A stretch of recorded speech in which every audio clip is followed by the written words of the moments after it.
দেখো একটা সিরিজে বা একটা শোয়ে যেখানে হ্যারিসন ফোর্ড বা হেলেন মিরেনের মতো এক লিভিং লেজেন্ডরা যখন অভিনয় করে তাদের যখন দেখতে পাওয়া যায় তখন কিন্তু শোয়ের উচ্চতা এমনি অনেক গুণ বেড়ে যায় ও এক্সপেকটেশন অনেক গুণ বেড়ে যায়। কথা হচ্ছে 1923 সিরিজটাকে নিয়ে কেমন লাগলো সিরিজটা তারই একটা অল ওভার রিভিউ দেবো তোমাদের। তো দিস ইজ যিশু, আছে তোমরা আছো চলো রিভিউ করে চ্যানেল, তোমাদের সকলকে স্বাগত। যারা এখনো পর্যন্ত আমার চ্যানেলটাকে সাবস্ক্রাইব করেনি প্লিজ চলো রিভিউ করে চ্যানেলটাকে এবার সাবস্ক্রাইব করে দাও, আর পাশে থাকা বেল আইকনটা প্রেস করে দিতে ভুলো না যাতে করে নোটিফিকেশন গুলো অন হয়ে যায় আর তুমি সবার আগে আমার রিভিউ গুলো দেখতে পারো। কথা হচ্ছে 1923 ওয়েব সিরিজটাকে নিয়ে কেমন লাগলো। গল্পটা 1920 দশকের মন্টানার।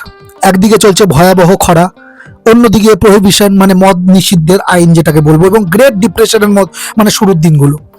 ডাটন পরিবার তাদের জমি আর অস্তিত্ব টিকিয়ে রাখার জন্য যে লড়াইটা করে সেটাই এই সিরিজের মূল উপজীব্য বা বিষয়বস্তু বলবো। এই মুভির যদি মানে এই সিরিজটা যদি পজিটিভ দিক যদি বলি, যেটা আগেই বললাম, হ্যারিসন ফোর্ড যেটা জ্যাকব ডাটন প্লে করছে বা হেলেন মিরেন কার্ড ডাটনের চরিত্রে যেটা প্লে করছেন, এদের স্ক্রিন প্রেজেন্স একদম রাজকীয়। তাদের মধ্যকার কেমিস্ট্রি আর ব্যক্তিত্ব পুরো সিরিজকে অন্য একটা উচ্চতায় নিয়ে গেছে বলবো।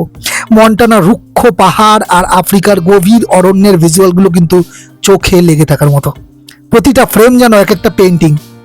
আর ডাটন পরিবারের ছোট ছেলে স্পেন্সার, যেটা ব্র্যান্ডন স্লেনারের কথা বলছি, তো তাদের এই আফ্রিকার গল্পটি সিরিজের অন্যতম একটা থ্রিলিং পার্ট বলবো। সেখানে তার টিকে থাকার লড়াই এবং আলেকজান্ডার সাথে রোম্যান্স সিরিজটাকে কিন্তু একটা গ্লোবাল টাচ দিয়েছে। সেই সময় নেটিভ আমেরিকানদের সাথে যে অমানবিক আচরণ করা হতো, বিশেষ করে বোর্ডিং স্কুলের অন্ধকার দিকগুলো অত্যন্ত সাহসিকতার সাথে কিন্তু ফুটিয়ে তোলা হয়েছে এই সিরিজে। নেগেটিভ ইস্যু যা যা লেগেছে এবার একটু ছোট করে বলে দিন। দেখো, অনেক সময় গল্প কিছুটা টেনে নেওয়া হয়েছে বলে মনে হতে পারে, বিশেষ করে মানে স্পেন্সারের কথা বলছি। স্পেন্সারের মন্টানায় ফেরার যাত্রাটা কিন্তু একটু বেশি লম্বা।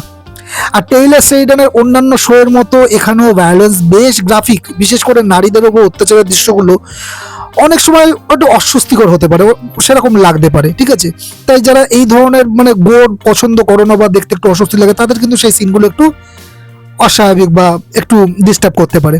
আর সিজন 1-এর শেষটা বেশ কিছু প্রশ্নের উত্তর না দিয়ে কিন্তু শেষ হয়ে গেছে কিছু ক্লিফ হ্যাঙ্গার রেখে, যা কিছুটা হতাশা লাগতে পারে। তুমি সিজন 2 এর জন্য অপেক্ষা করতে চাও না, কিন্তু এই সিজন 1-এর এই প্রশ্নগুলোর জন্য কিন্তু তোমার সিজন 2 এর জন্য অপেক্ষা করতে হবে।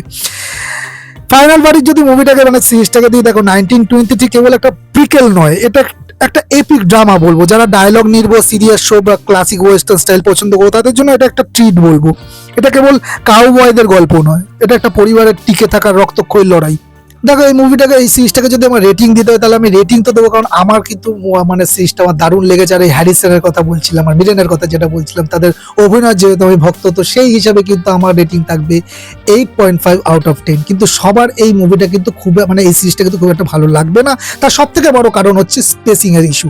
আর ওই যে গ্রাফিক্সের কথা কিছু যেটা বলছিলাম, গোর আছে কিছু, তো সেই জিনিসগুলোর জন্য একটু, সবার কথা বলছি না, কিছু কিছু অডিয়েন্স কিন্তু একটু ডিস্টার্ব করতে পারে। তো এই ছিল আমার 1923 সিরিজটাকে নিয়ে অল ওভার রিভিউ। যারা দেখে ফেলেছো এখনো পর্যন্ত তারা কমেন্টের মাধ্যমে তোমাদের ফিলিংস আমার সাথে শেয়ার করতে পারো। আর এই ভিডিওটা যদি ভালো লাগে একটা লাইক শেয়ার করে দিও। তোমার কাছের মানুষদের সাথে চ্যানেলটাকে সাবস্ক্রাইব করেছো কি?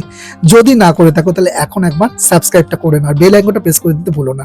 দেখা হচ্ছে নেক্সট ভিডিওতে, নেক্সট মুভি রিলেটেড বা সিরিজ রিলেটেড কোনো রিভিউ নিয়ে। ততক্ষণ তোমরা ভালো থাকো, সুস্থ থাকো, দেখতে থাকো। চলো রিভিউ করি, টাটা।